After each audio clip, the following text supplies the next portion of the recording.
InvestorIdeas.com podcasts. Good afternoon, and welcome to another InvestorIdeas.com podcast, following cannabis news, stocks to watch, as well as insights from thought leaders and experts. Today's podcast was sponsored by Kelowna-based Lexaria Bioscience Corp., trading on the CSE under symbol LXX and on the OTC as LXRP. Lexaria has developed a new disruptive drug delivery platform called Dihydrotech. The company's patented technology changes the way active pharmaceutical ingredients, APIs, enter the body orally. Masks unwanted taste, eliminates the need for sugar-filled edibles, reduces time of onset, effects are felt within 15 to 20 minutes versus 60 to 120 minutes, avoids first-pass liver metabolism, increases bioabsorption by 5 to 10 times.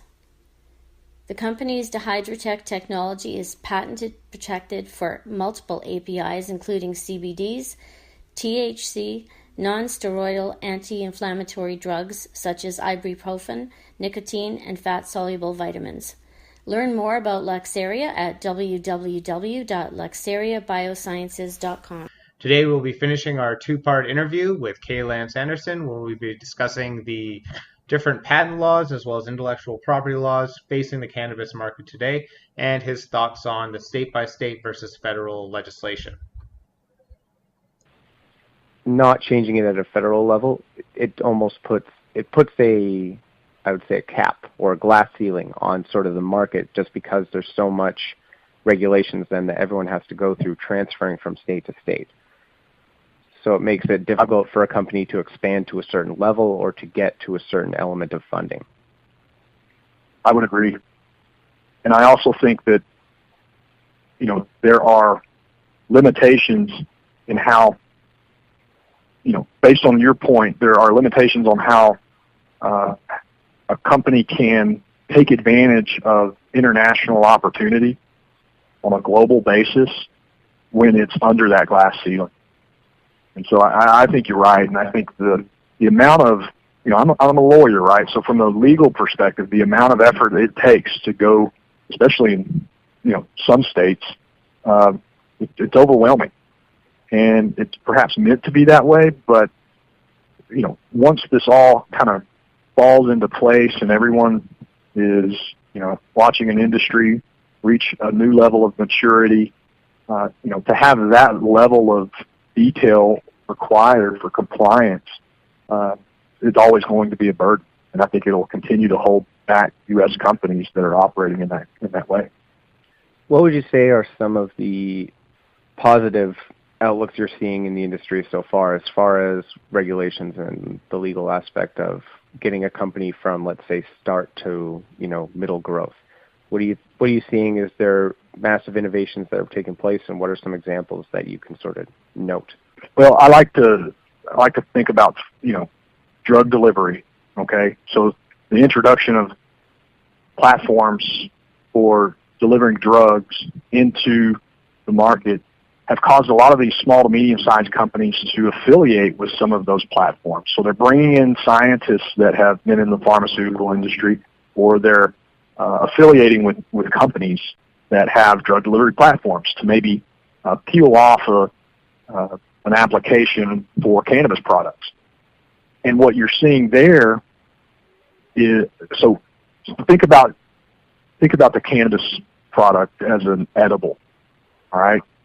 It is an oil, and it has to be metabolized by the liver, called a first-pass metabolism requirement. And it's, in essence, poorly available. So it's not a very efficient process of orally administrating a cannabis product.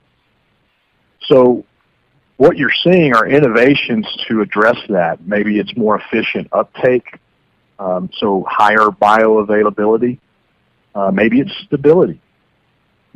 Maybe it's the rapid administration, the rapid onset of the desired effects. And so fast-acting formulations that are able to manipulate how your body uptakes that cannabis product, those are coming out. And so you're going to, someday have the ability to, within 10 minutes, ingest something orally and have that become induce effects. On the other hand, there are antagonists that are out there, and I think what we're going to see is, the ability for a customer to consume something for lunch, for their lunch break at work, and enjoy themselves, and then be able to turn that off. So the ability to really focus in on having, what I call designed delivery mechanisms meet, everyday products and everyday users. I think you're going to see some really cool stuff. And so these small companies are able to really enhance their value proposition by showing they've got distinguishing features like that. And so, I'm seeing a lot there. I'm sure all your listeners are as well. Yeah, I think that's the benefit of the pharmaceuticals joining into the industry, right, is they do have that technical experience with being able to sort of have something fast act and fast relief and fast stop. Fast stop, exactly.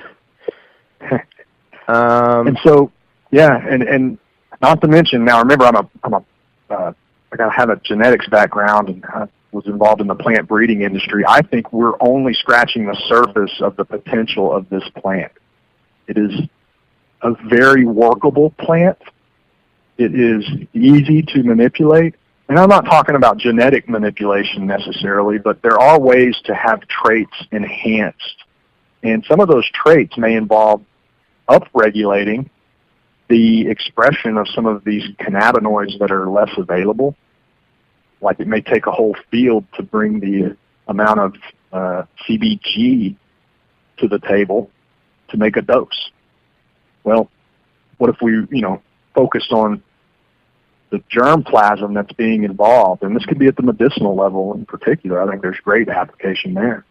You can really enhance the profiles of those hard to find, scarce, not very available cannabinoids, and see what they do. And you're going to come up with all sorts of cool effects or abilities to treat certain conditions.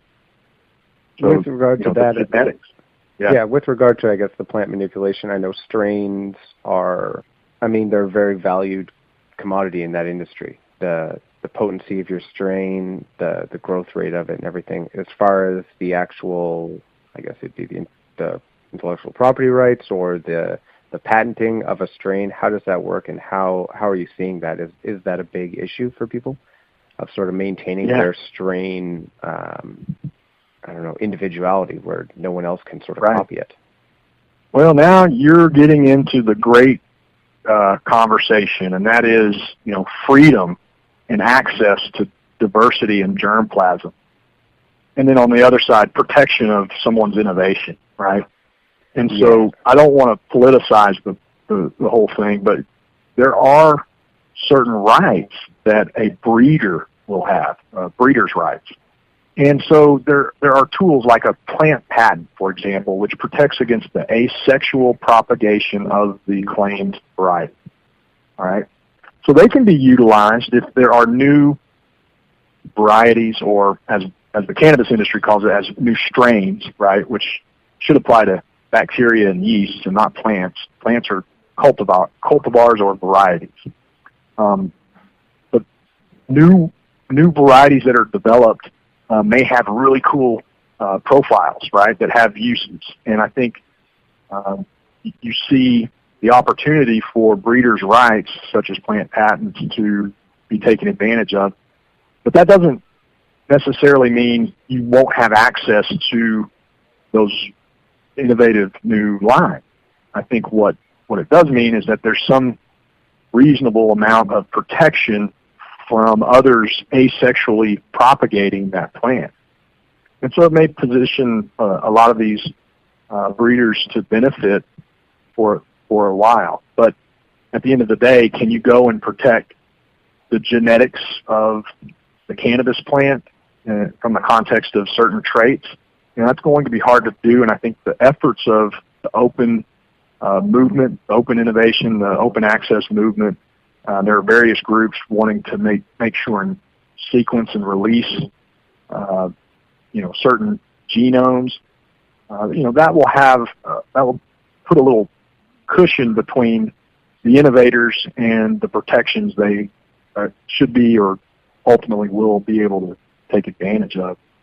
Long story short, you will see people take advantage of that, and there are tons of utility patents being filed on formulations and traits of the plants themselves. But I don't think it's going to get to the level of the soybean market being 90% controlled by Monsanto, right? It won't get to that point. Okay, so I guess follow-up question, do you think that Monsanto is going to ever try and get into the cannabis industry?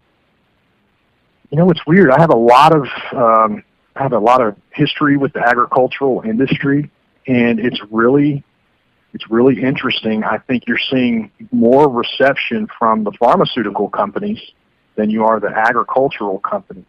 Although there are efforts, and it may not be the Monsanto, or I guess they're retiring that name after the Bayer acquisition. Yeah, they're now something it else. will be right. It will be interesting to see based on the robust distribution and R&D capabilities of those companies to see how far they go. But honestly, there's a little bit of a stigma still in the agricultural industry, the traditional agricultural industry, with regard to the cannabis industry. And a lot of that is you're seeing talent go across, or efforts to get talent to go across in the agricultural sector. It's a little more traditional and perhaps less receptive than you would see from the pharmaceutical perspective. So it's more likely that you'll see talent coming across from the pharma industry than traditional agriculture. Although there are lots of examples of folks coming from other breeding programs into cannabis or other agronomy programs into cannabis, and so I don't want to discount the impact of the agricultural industry. I just think it's interesting to see that it's lagging a little bit compared to others. Well, yeah, thank you for all the information. It was especially interesting hearing just about sort of the whole strain breeder bit there, just because that is something that I've wondered about a lot. It's just what's going to happen with that, because I know, like I said, the strains are so highly valued, but then you also want the information available for other people to be able to utilize. Absolutely. And so there are examples with international treaties on plant variety protections. I think the way the agriculture industry dealt with that is they avoided it and ended up filing utility patents on, varieties or lines. And that still happens today. So I think what we're going to need to see is how patenting, not plant patents and not plant variety protections, which allow for certain research and reuse, replanting exemptions. That's very important. But I think the interesting thing will be to see how the patenting occurs, utility patents on plant traits and lines. And I think if we rely on the freely accessible genome of the cannabis plant as a whole to be considered public data, then I think you're going to see the impact be much more limited with regard to these broad sweeping patents that, frankly, single-handedly allowed companies like Monsanto to get that market share. Yeah. Because you just couldn't develop those plants at all without their tools. Yeah, I mean, that is the one benefit of the blocks by the state-by-state legislation, and the fact that it's not every country in the world that, has legalized this or allows it to certain levels, is that it does sort of keep some of the more aggressive, giant mega companies out of the game. Absolutely. It's for them. I agree. It's not enough benefit quick enough for them to jump in, so they're sort of just staying in the background. Well, there's a lot of more middle and micro companies popping up all over the place, which I think creates a lot more innovation. Right. And lastly, I think on top of that, you've got a natural governor on the market with regard to acceptance or rejection of genetic modification, right? And that has been, for a long time, the focus of the, ag bio sector is to enhance genetics through genetic modification, okay? And so what that does is it keeps us down in that traditional breeding category where we're looking for traits based on breeding programs that are established and, what we would consider to be less controversial. And so that natural governor, because consumers aren't going to accept genetically modified wheat. It just won't happen. And so I think you'll see it naturally balance with regard to innovation and the protections of those innovations with, in contrast to people having access to strains they want to have access to. Yeah, it is interesting that I've found that the cannabis industry is probably one of the most aggressive about the organic element of everything. There's no acceptance of synthetic weed. That's any of the companies that have tried to do that have gotten thrown down into the gutters pretty fast. And there's a big element where people are always trying to test the sort of elements of every plant to find out if it is 100% organic. And if the extraction method used anything that was unorganic or unnatural. It's a weird thing that a drug industry and something that's looked at as maybe not as there's still a stigma attached to it, is actually the one that's the most strict about their quality of product. Yeah, it is fascinating, and I think you're seeing that even with, like you were mentioning, the extraction processes and that the advent of distillate as a source material for processing oils for vaporizers. That the argument there is that it's cleaner. It doesn't have the impurities that a butane or CO2 based solvent system would maybe have. And I think you're seeing those are selling points. Those are well received by the industry, and so and even by the consumer. The demand for purity and the highest grade, purest, most organic product is sort of paramount in everyone's mind. Absolutely. And what that equates to is getting back full circle to our conversation on intellectual property, making sure those controls are in place so that if you're processing and selling in a state, it's going to be at that level of quality for your customers so that you never have to worry about someone pointing at your product saying that's impure or that's, flawed in some way. And so once again, it gets to the point of, the states need to do their part in ensuring that there's enough analysis and certification of the products, but then the companies themselves need to work hard to ensure the same. And I think together you'll start to see opportunities where customers can show up and have verified profiles and reporting on the purity of their products. Thank you so much, Lance, and it was great talking to you. No, thanks for having me. It's been a pleasure visiting with you. That's all for today's podcast and part 2 of our interview with K. Lance Anderson. As always, Podcast is now a certified word trademark on the blockchain through Cognate Incorporated CM certification. If you'd like to be a guest or sponsor of this podcast, please contact InvestorIdeas.com. Investor Ideas reminds all listeners to read our disclaimers and disclosures on the InvestorIdeas.com website, and this podcast is not an endorsement to buy products or services or securities. Investors are reminded all investments involve risk and possible loss of investment.